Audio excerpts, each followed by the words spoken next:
El hombre mediocre. Sección 1. Introducción. La moral de los idealistas. 1. La emoción del ideal. 2. De un idealismo fundado en la experiencia. Esta es una obra del maestro José Ingenieros. Introducción. La moral de los idealistas. 1. La emoción del ideal. Cuando pones la proa visionaria hacia una estrella y tiendes el ala hacia tal excelsitud inacible, afanoso de perfección y rebelde a la mediocridad, llevas en ti el resorte misterioso de un ideal. Es ascua sagrada, capaz de templarte para grandes acciones. Custódiala. Si la dejas apagar, no se reenciende jamás. Y si ella muere en ti, quedas inerte, fría basofia humana. Solo vives por esa partícula de ensueño que te sobrepone a lo real. Ella es el lis de tu blasón, el penacho de tu temperamento. Innumerables signos la revelan.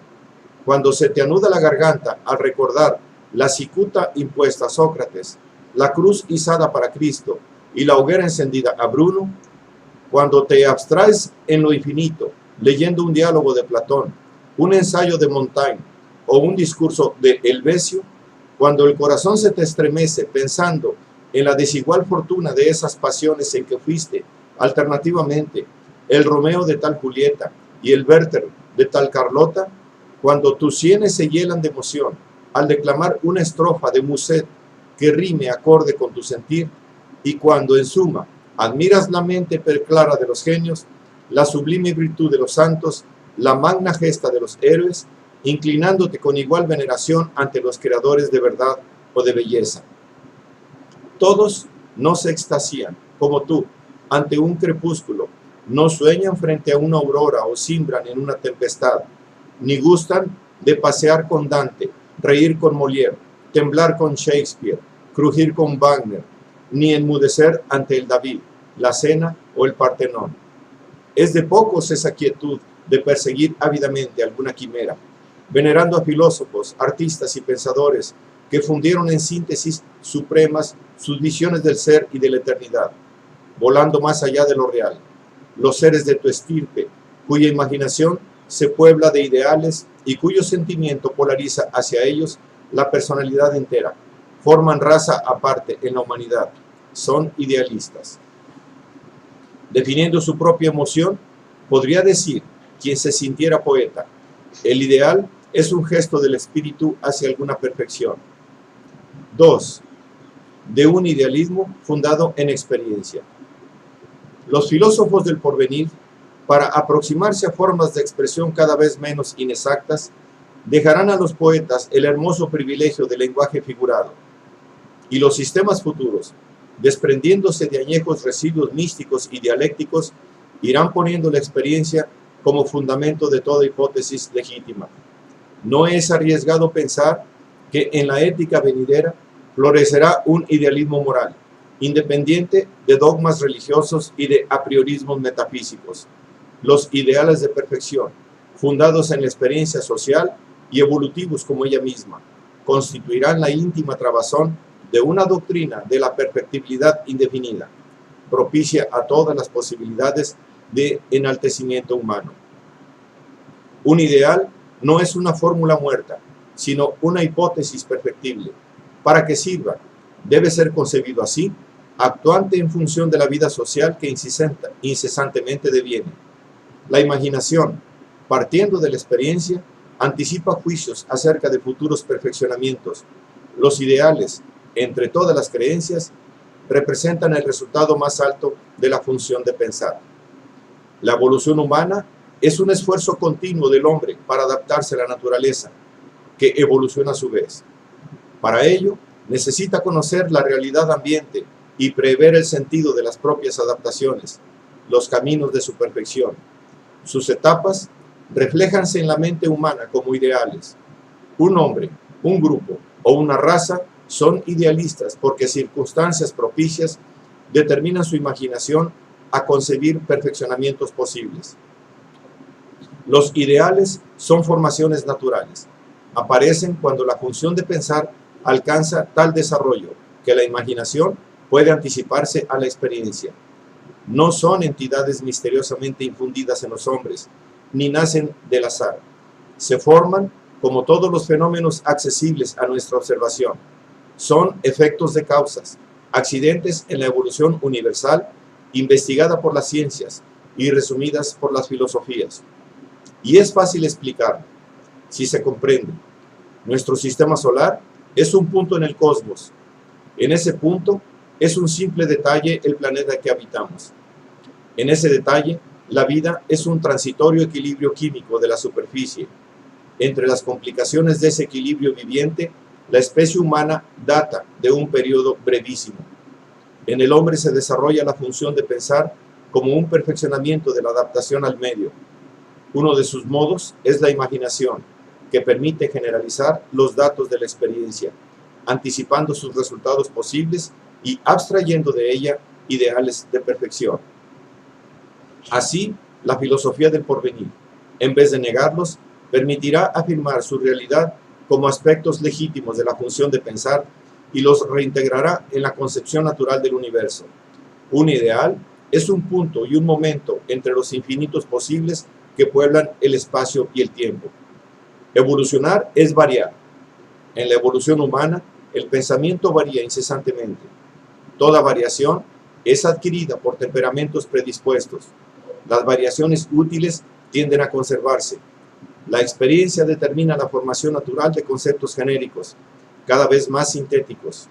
La imaginación abstrae de estos ciertos caracteres comunes, elaborando ideas generales que pueden ser hipótesis acerca del incesante devenir. Así se forman los ideales, que, para el hombre, son normativos de la conducta en consonancia con sus hipótesis. Ellos no son a priorísticos, sino inducidos de una vasta experiencia. Sobre ellas se empina la imaginación para prever el sentido en que varía la humanidad. Todo ideal representa un nuevo estado de equilibrio entre el pasado y el porvenir. Los ideales pueden no ser verdades, son creencias. Su fuerza estriba en sus elementos efectivos. Influyen sobre nuestra conducta en la medida en que lo creemos. Por eso, la representación abstracta de las variaciones futuras adquiere un valor moral. Las más provechosas a la especie son concebidas como perfeccionamientos. Lo futuro se identifica con lo perfecto, y los ideales, por ser visiones anticipadas de lo venidero, influyen sobre la conducta y con el instrumento natural de todo progreso humano. Mientras la instrucción se limita a extender las nociones que la experiencia actual considera más exactas, la educación consiste en sugerir los ideales que se presumen propicios a la perfección. El concepto de lo mejor es un resultado natural de la evolución misma. La vida tiende naturalmente a perfeccionarse. Aristóteles enseñaba que la actividad es un movimiento del ser hacia la propia entelequia, su estado de perfección. Todo lo que existe persigue su entelequia, y esa tendencia se refleja en todas las otras funciones del espíritu. La formación de ideales está sometida a un determinismo que, por ser complejo, no es menos absoluto. No son obra de una libertad que escapa a las leyes de todo lo universal, ni productos de una razón pura que nadie conoce. Son creencias aproximativas acerca de la perfección venidera. Lo futuro es lo mejor de lo presente, puesto que sobreviene en la selección natural. Los ideales son un elan hacia lo mejor, en cuanto a simples anticipaciones del devenir. A medida que la experiencia humana se amplía, observando la realidad, los ideales son modificados por la imaginación, que es plástica y no reposa jamás. Experiencia e imaginación siguen vías paralelas, aunque va muy retardada aquella respecto de esta. La hipótesis vuela, el hecho camina. A veces el ala rumbea mal, el pie pisa siempre en firme, pero el vuelo puede rectificarse, mientras el paso no puede volar nunca. La imaginación es madre de toda originalidad. Deformando lo real hacia su perfección, ella crea los ideales y les da impulso con el ilusorio sentimiento de la libertad. El libre albedrío es un error útil para la gestación de los ideales. Por eso tiene, prácticamente, el valor de una realidad. Demostrar que es una simple ilusión, debida a la ignorancia de causas inúmeras, no implica negar su eficacia. Las ilusiones tienen tanto valor para dirigir la conducta como las verdades más exactas. Puede tener más que ellas, si son intensamente pensadas o sentidas. El deseo de ser libre nace del contraste entre dos móviles irreductibles: la tendencia a perseverar en el ser, implicada en la herencia, y la tendencia a aumentar el ser, implicada en la variación. La una es principio de estabilidad, la otra de progreso. En todo ideal, sea cual fuera el orden o cuyo perfeccionamiento tienda, hay un principio de síntesis y de continuidad. Es una idea fija o una emoción fija. Como propulsores de la actividad humana, se equivalen y se implican recíprocamente, aunque en la primera predomina el razonamiento y en la segunda la pasión. Ese principio de unidad, centro de atracción y punto de apoyo de todo trabajo de la imaginación creadora, es decir, de una síntesis subjetiva que tiende a objetivarse, es el ideal, dijo Ribot. La imaginación despoja la realidad de todo lo malo y la adorna con todo lo bueno, depurando la experiencia, cristalizándola en los moldes de perfección que concibe más puros. Los ideales, por ende, son reconstrucciones imaginativas de la realidad que deviene. Son siempre individuales. Un ideal colectivo es la coincidencia de muchos individuos en un mismo afán de perfección. No es que una idea los acumule, sino que, análoga manera de sentir y de pensar, convergen hacia un ideal común a todos ellos. Cada era, siglo o generación puede tener su ideal. Suele ser patrimonio de una selecta minoría, cuyo esfuerzo consigue imponerlo a las generaciones siguientes. Cada ideal puede encarnarse en un genio. Al principio, mientras él lo define o lo plasma, solo es comprendido por el pequeño núcleo de espíritus sensibles al ritmo de la nueva creencia. El concepto abstracto de una perfección posible toma su fuerza de la verdad que los hombres le atribuyen. Todo ideal es una fe en la posibilidad misma de la perfección. En su protesta involuntaria contra lo malo, se revela siempre una indestructible esperanza de lo mejor. En su agresión al pasado, fermenta una sana levadura de porvenir. No es un fin, sino un camino. Es relativo siempre, como toda creencia. La intensidad con que tiende a realizarse no depende de su verdad efectiva, sino de la que se le atribuye. Aun cuando interpreta erróneamente la perfección venidera, es ideal para quien cree sinceramente en su verdad o su excelsitud. Reducir el idealismo a un dogma de escuela metafísica equivale a castrarlo. Llamar idealismo a las fantasías de mentes enfermizas o ignorantes que creen sublimizar así su incapacidad de vivir y de ilustrarse es una de tantas ligerezas alentadas por los espíritus palabristas. Los más vulgares diccionarios filosóficos sospechan este embrollo deliberado. Idealismo, palabra muy vaga que no debe emplearse sin explicarla. Hay tantos idealismos como ideales, y tantos ideales como idealistas, y tantos idealistas como hombres aptos para concebir perfecciones y capaces de vivir hacia ellas. Debe rehusarse el monopolio de los ideales y cuantos lo reclaman en nombre de escuelas filosóficas, sistema de moral, credos de religión, fanatismo de secta o dogma de estética. El idealismo no es un privilegio de las doctrinas espiritualistas que desearían oponerlo al materialismo, llamando así despectivamente a todas las demás. Ese equívoco, tan explotado por los enemigos de las ciencias, tenidas justamente como ontanares de verdad y de libertad, se duplica al sugerir que la materia es la antítesis de la idea. Después de confundir al ideal con la idea y a esta con el espíritu, como entidad trascendente y ajena al mundo real. Se trata visiblemente de un juego de palabras, secularmente repetido por sus beneficiarios que transportan a las doctrinas filosóficas el sentido que tienen los vocablos idealismo y materialismo en el orden moral. El anhelo de perfección en el conocimiento de la verdad puede animar con igual ímpetu al filósofo monista y al dualista, al teólogo y al ateo, al estoico y al pragmatista. El particular ideal de cada uno concurre al ritmo total de la perfección posible, antes que obstar al esfuerzo similar de los demás. Y es más estrecha aún la tendencia a confundir el idealismo, que se refiere a los ideales, con las tendencias metafísicas, que así se denominan porque consideran a las ideas más reales que la realidad misma, o presuponen que ellas son la realidad única, forjada por nuestra mente, como en el sistema hegeliano.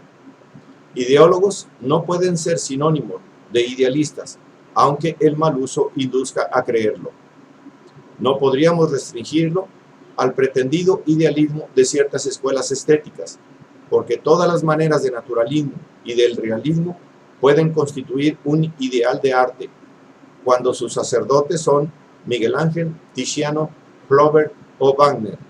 El esfuerzo imaginativo de los que persiguen una ideal armonía de ritmos, de colores, de líneas o de sonidos se equivale, siempre que su obra transparente un modo de belleza o una original personalidad.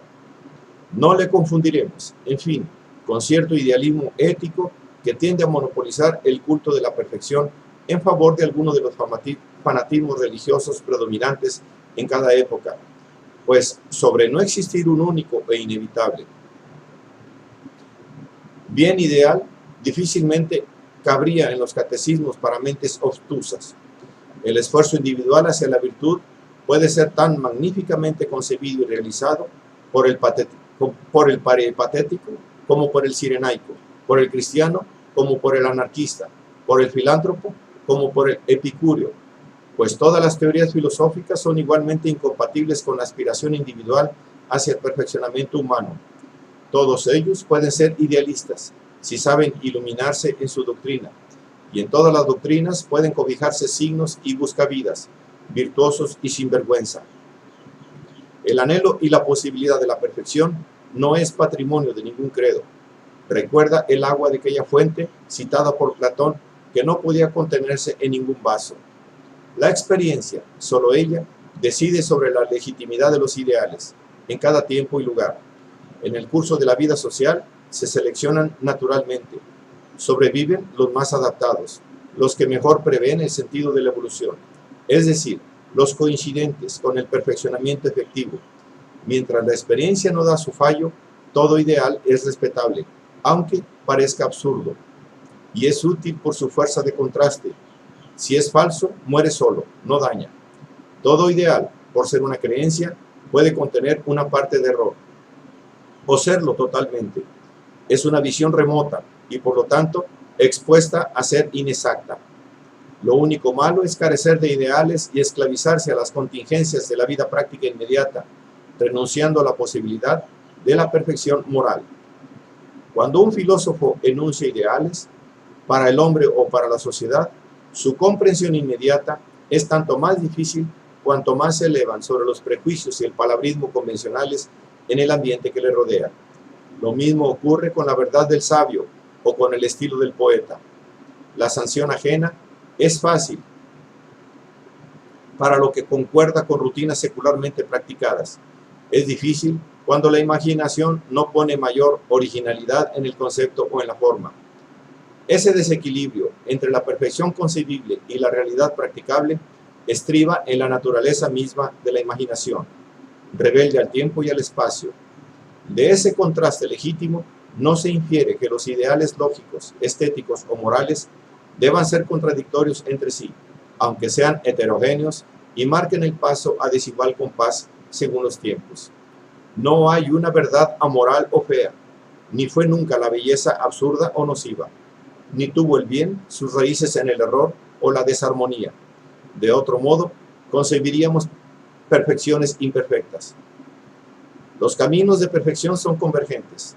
Las formas infinitas del ideal son complementarias, jamás contradictorias, aunque lo parezca.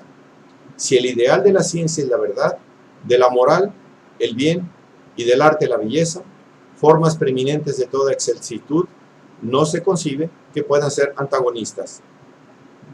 Los ideales están en perpetuo devenir, como las formas de la realidad a que se anticipan. La imaginación los construye observando la naturaleza. como un resultado de la experiencia.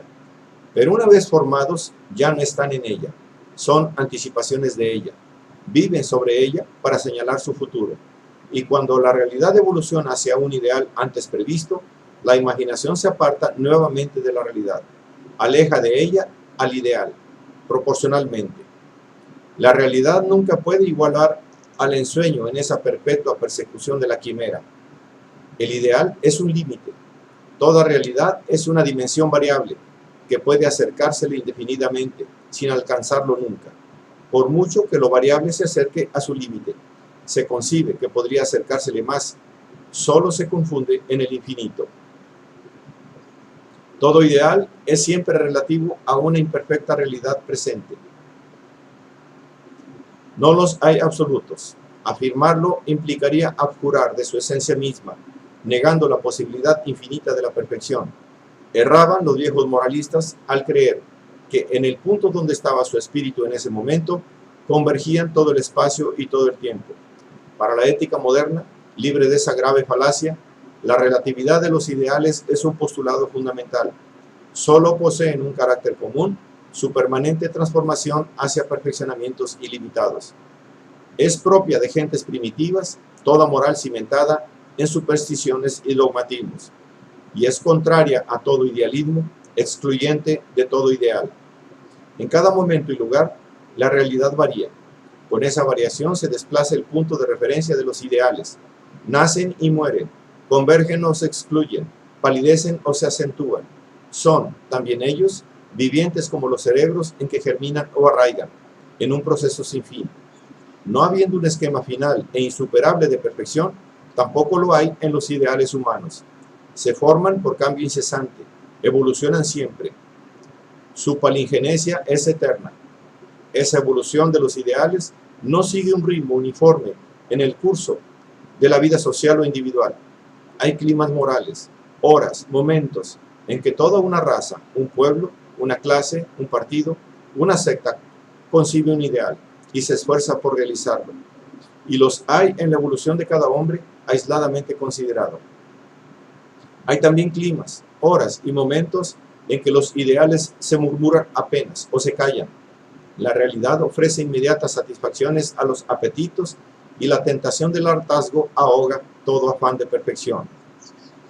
Cada época tiene ciertos ideales que presienten mejor el porvenir, entrevistos por pocos, seguidos por el pueblo o ahogados por su indiferencia, ora predestinados a orientarlo como polos magnéticos, ora a quedar latentes hasta encontrar la gloria en momento y clima propicio. Y otros ideales mueren porque son creencias falsas, ilusiones que el hombre se forja acerca de sí mismo o quimeras verbales que los ignorantes persiguen dando manotadas en la sombra. Sin ideales sería inexplicable la evolución humana. Los hubo y los habrá siempre. Palpitan detrás de todo esfuerzo magnífico realizado por un hombre o por un pueblo. Son faros excesivos en la evolución mental de los individuos y de las razas. La imaginación los enciende, sobrepasando continuamente a la experiencia, anticipándose a sus resultados. Esa es la ley del devenir humano. Los acontecimientos, yermos de suyo para la mente humana, reciben vida y calor de los ideales, sin cuya influencia ya serían inertes y los siglos serían mudos. Los hechos son puntos de partida. Los ideales son faros luminosos que de trecho en trecho alumbran la ruta. La historia de la civilización muestra una infinita inquietud de perfecciones que grandes hombres presienten, anuncian o simbolizan. Frente a estos heraldos, en cada momento de la peregrinación humana se advierte una fuerza que obstruye todos los senderos, la mediocridad, que es una incapacidad de ideales. Así concebido, conviene reintegrar el idealismo en toda futura filosofía científica. ¿Acaso parezca extraño a los que usan palabras sin definir su sentido y a los que temen complicarse en las logomaquías de los verbalistas? Definido con claridad, separado de sus malezas seculares, será siempre el privilegio de cuantos hombres honran por sus virtudes a la especie humana. Como doctrina de la perfectibilidad, superior a toda afirmación dogmática, el idealismo ganará, ciertamente. Tergiversado por los miopes y los fanáticos, se rebaja. Yerran los que miran el pasado, poniendo el rumbo hacia prejuicios muertos y vistiendo al idealismo con andrajos que son su mortaja. Los ideales viven de la verdad, que se va haciendo, ni puede ser vital ninguno que lo contradiga en su punto del tiempo. Es ceguera oponer la imaginación de lo futuro a la experiencia de lo presente, el ideal a la verdad, como si conviniera apagar las luces del camino para no desviarse de la meta. Es falso. La imaginación y la experiencia van de la mano, solas, no andan. Al idealismo dogmático que los antiguos metafísicos pusieron en las ideas absolutas y a priorísticas, oponemos un idealismo experimental que se refiere a los ideales de perfección, incesantemente renovados, plásticos, evolutivos, como la vida misma.